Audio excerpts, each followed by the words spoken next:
ফ্রান্সে অনেক বেশি গরম এখন, এত গরম, তাপমাত্রা এত বেশি, প্রতিদিনই এটা হচ্ছে।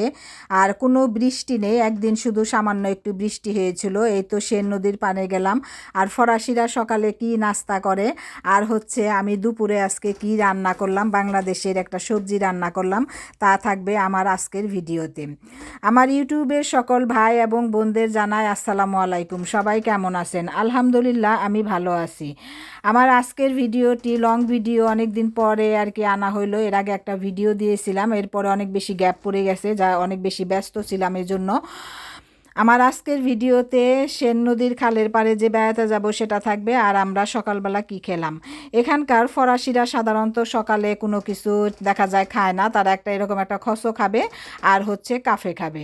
কাফে খেয়েই তারা কাজে চলে যাবে, কিন্তু কাজে এত সকালে 6টা কিংবা 8টার সময় তারা কাজে চলে যাবে। তাদের মানে কাজের নিয়মানুবর্তিতা আর হচ্ছে ঘুমানোর, এটা তারা সময় মতো করে, আর খাওয়া দাওয়া তারা ঠিক টাইম মতো করে। সকালে যেহেতু তারা কাফে খায়, একটা কাফে খাওয়ার পরে তারা কাজে চলে যায়। তারপরে 12টা 12:30টার মধ্যে তারা দুপুরের খাবার খাবে। শুধু তাই নয়, ফরাসিরা আর এখানকার কাজের যে শ্রমিকরা আছে তারাও ঠিক তাই। এই যে বিল্ডিংয়ে যে কাজ চলতেছে, তারাও 12টা এর মধ্যে টাইম চলে যায়। আজকে আমি রান্না করতেছি দুপুরে হচ্ছে মুগের ডাল আর হচ্ছে পাট শাক, আর হলো মাংস রান্না করব। এই পাট শাকটা হচ্ছে একটা এক আঁটি পাট শাক। আমরা যেরকম বাংলাদেশে এক আঁটি পাট শাক 10 টাকা, 15 টাকা কিংবা 20 টাকা দিয়ে কিনি, কিন্তু এখানে কিন্তু তা নয়। এক আঁটি পাট শাক আমরা কেজি হিসেবে কিনে নিয়ে আসি, 10-15 টাকা, 10-15 ইউরো নেয়। এই তো এক আঁটি পাট শাক এখানে এরকম এক আঁটি পাট শাক এখানে আমার আছে। যেহেতু আমরা 2জন মানুষ খাবো, এত আমাদের বেশি লাগে না, এই জন্য এক আঁটি পাট শাক আমরা আনছি। কিন্তু বাংলাদেশে তো এক আঁটি পাট শাক হয় না, আমাদের দেখা যায় 2টা, কিন্তু সেটা আমরা আঁটি হিসেবে কিনে নিয়ে আসি। কিন্তু এখানে কিন্তু তা নয়, এখানে এভাবে কেজি হিসেবে কিনে এনে এভাবে খাওয়া হয়। আমি কিছু মুগের ডাল দিয়ে রান্না করছি, আর কিছু ভাজি করেছিলাম। এই শাকগুলো অনেক বেশি মজা লেগেছিল আর অনেক বেশি ভালো লেগেছিল। তারপরে দুপুরে খাওয়া দাওয়ার পরে, রেস্টের পরে আমরা বিকেলে চলে গেলাম হাঁটতে। যেহেতু ফ্রান্সে অনেক বেশি গরম, ঘরের ভিতরেও বেশ ভালোই গরম, রান্নাবান্না দেখা যায় হালকা রান্নাবান্না করে খাওয়া হয়। আগে যেরকম আমরা বিকেলবেলা একটা নাস্তা টাস্তা ভাজা, মানে কোনো কিছু ফ্রাই ট্রাই করে খেতাম, এখন গরমের জন্য সেটাও করা হয় না। দেখা যায় খুবই কম যে খাওয়া দাওয়া কোনো রকম সেরকম ফল ফ্রুটস আর ঠান্ডা জাতীয় জিনিস টিনিস বেশি খাওয়া হইতেছে। তারপরে এই তো নদীর পাড়ে আসছি, এখন দেখা যায় যে 8টা 8:30টার মতো বাজে এখন। কিন্তু এখনও অনেক বেশি রোদের তাপ আর গরম থাকাতে মানুষজনও খুব কম কম চারোদিকে। বাহিরে সবাই দেখা যায় ঘরে থাকতেই পছন্দ করতেছে, বাহিরে খুবই কম মানুষ। আর গরমের তাপমাত্রা এত বেশি যে সবাই মানে হাঁটাহাঁটি না করে বসে বিভিন্ন জায়গায় বসে আছে। ওই যে নদীর পাড়ে ওই পাশে দেখা যাচ্ছে অনেক লোকজন বসে থাকে করে বসে দেখা যায় রোদে, গরমের জন্য হাঁটাহাঁটি না করে বসে বসেই দেখা যায় গল্প করে করে। আমরাও বসে রইলাম, বিভিন্ন খাবার টাবার নিয়ে আসছি, বসে বসে আবার ঠান্ডা জাতীয় জিনিস, পানি, দেখা যায় পানি ড্রিঙ্কস এগুলাই বেশি খাওয়া হয়, ফল টল এসবই বেশি খাওয়া হয়। তাছাড়া দেখা যায় কোনো কিছু ভালোও লাগে না গরমের জন্য এরকম। কিন্তু আমরা নতুন যারা আসছি ফ্রান্সে, তাই আমরা অস্থির গরমের জন্য, অথচ যারা এখানে অনেক দিন ধরে থাকে তাদের তো আরও বেশি কষ্ট। অনেক বেশি আরাম আর অনেক বেশি মজা লাগতেছিল নদীর পানিতে। আর এই নদীর পানি শুধু বাংলাদেশে যে বাড়ছে তা না, দেখি যে এদেশেও এখানেও নদী, এখানে মনে হয় খালের পানিটা বেড়ে গেছে। এখন পা ঝুলিয়ে ঝুলিয়ে অনেকে পা ভিজায় বসে আছে মানে খালের পানিতে।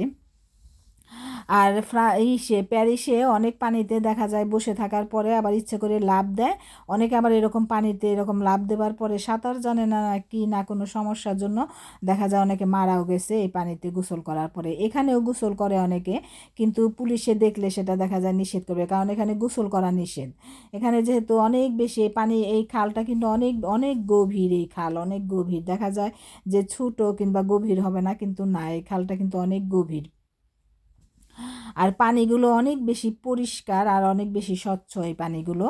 কিন্তু তারপরেও এখানে দেখা যায় যে ওই পারমিশনটা দেয় না যে এখানে নেমে যে গোসল করবে বা এখানকার পানিগুলো যেভাবেই করবে সেটা এভাবে দেয় না। প্যারিসের 1-2টা জায়গায় দিয়েছে, তারপরেও সেখানে দেখা যায় মানুষ গোসল করতে যায় মারা গেছে, অনেকে মারা গেছে। তাপমাত্রার জন্য দেখা যায় পানিতে লাফ দিছে, লাফ দেওয়ার পরে মারা গেছে। অনেকক্ষণ এখানে বসে থাকার পর আমার পায়ে ঝিঝি ধরে গেছে। পরে আমি আবার আমার জামাই বসে অন্য লোকদের সাথে গল্প করতেছিল, আমি আবার উঠে আবার দাঁড়ায় একটু হাঁটাহাঁটি করতেছিলাম ওই ব্রিজের নিচ দিয়ে।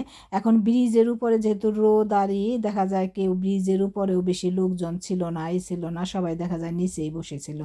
যখন আবার আরেকটু ঠান্ডা পড়বে কিংবা আরেকটু রোদটা কমে যাবে তখন দেখা যায় রাতের দিকে সবাই ব্রিজের উপরে বসে বসে আড্ডা দিবে। আর এখানকার যে সবাই সাইকেল চালানোর যেরকম পরিবেশও আছে, আর সাইকেল চালানো এখানে একটা শৌখিনতার মতো এরকম করে যে আছে না যে প্রয়োজন করে। আর এখানকার সাইকেল দেখা যায় প্রয়োজন আছে আছে, আমি এক স্টেশন থেকে দেখা যায় আরেক স্টেশনে যাব কিংবা কারো মন চায় কি যেটা কারো দরকার যে এই রাস্তা দিয়ে আমি একটু সাইকেল চালাবো, কিন্তু অথচ বাস আছে, ট্রাম আছে, সব কিছু যাতায়াত ব্যবস্থা আছে, কিন্তু তারপরেও দেখা যায় সব স্টেশনের সামনেই সাইকেলের একটা স্টেশন থাকে যেখান থেকে মোবাইলের মাধ্যমে অ্যাপসের মাধ্যমে তারা ওই ব্যাংকের মাধ্যমে টাকা ওইটা কেটে নেয়, সেভাবে দিয়ে ওভাবে যেরকম আমরা ওভারই করে ওখানে নাম্বার টিপে হয়তো ওখান থেকে সাইকেলগুলো বের করে দেখা যায়। ওটা আবার ওই সাইকেলটা যে যেখান থেকে নিয়েছে সেখানে আবার দেওয়া লাগে না, ওটা দিতে হয় হচ্ছে আবার অন্য একটা স্টেশনেও সে দিতে পারবে, তাতে কোনো সমস্যা নেই। আর এই যে ছোটো ছোটো বাচ্চাগুলো সুন্দর করে এখান থেকে সাইকেলগুলো চালাইতেছিল, অনেক বেশি সুন্দর লাগে। দেশের বাচ্চাগুলো এত বেশি সুন্দর আর পুতুলের মতো, সে বাচ্চাগুলো এই যে ব্যালেন্স ছাড়া ওদের কোনো সাইকেলে কোনো ব্যালেন্স নেই। এই বাচ্চাটা তো তবু একটু বড়, আরও ছোট বাচ্চা থাকে তারা কোনো ব্যালেন্স ছাড়া কিছু ছাড়া এভাবে সাইকেল চালায়।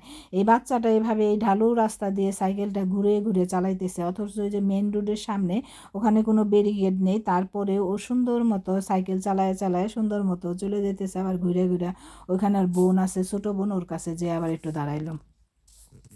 এরকম এই দৃশ্যগুলো এত বেশি সুন্দর আর এত বেশি, আর এখানকার আসলে পরিবেশটাও এমন, এই যে জায়গাটা মাঝখানে বাচ্চাদের খেলার জন্য দিছে, চারোদিকে ঘুরানো রাস্তা, এই রাস্তা সুন্দর করে একদম এভাবেই করছে। আমরা প্রায় ঘন্টা 2 এখানে বসেছিলাম, গরমে দেখা যায় যে অনেকক্ষণ বসার পরে রাত হয়ে গেছে। এখন আবার আমরা বাসায় চলে যাইতেছি। আর এই যে ব্রিজটা একদম ঘুরানো, এটা হচ্ছে আমাদের খালের এই পাশে, কিন্তু আবার ওই খালের ওই পাশেও একদম এরকম ঘুরানো বড়, আর ব্রিজটার ওই পাশটা আবার এরকম ঘুরানো। আপনাদের অসংখ্য ধন্যবাদ আমার ভিডিও দেখার জন্য, আর আমার ভিডিওকে সাবস্ক্রাইব করবেন। আমার ভিডিওকে সাবস্ক্রাইব করে অবশ্যই আমার সাথে থাকবেন, আমার চ্যানেলকে সাবস্ক্রাইব করে। আর আমার ভিডিওতে লাইক করবেন, কমেন্ট করবেন, এবং আমার ভিডিও লাইক কমেন্ট করে এবং শেয়ার করে আমার সাথে থাকবেন। আমার ভিডিওতে কেমন লাগলো? আর এই গরমের সময় বাংলাদেশে তো অনেক বেশি গরমের সময় আসলে গরমের সময় আমাদের এখানে তো আমরা ঘুরতে কোথাও যেতে পারি, বাংলাদেশে এই পরিবেশটাও নাই যে কোনো দিকে একটা ঘুরতে যাওয়া, বিকেলে হাঁটা বা এই যে নদীর খালের পাড়ে এসে বসা, এই জিনিসটাও নাই। আসলে অনেক বেশি কষ্ট এইরকমই করতে হয়, সারাক্ষণ দেখা যায় ফ্যানের নিচে এরকম। কিন্তু এখানকার পরিবেশগুলো এত বেশি সুন্দর, যেমন এই যে বাহির দিয়ে হেঁটে এখন আমরা হেঁটে হেঁটে বাসায় চলে যাচ্ছি।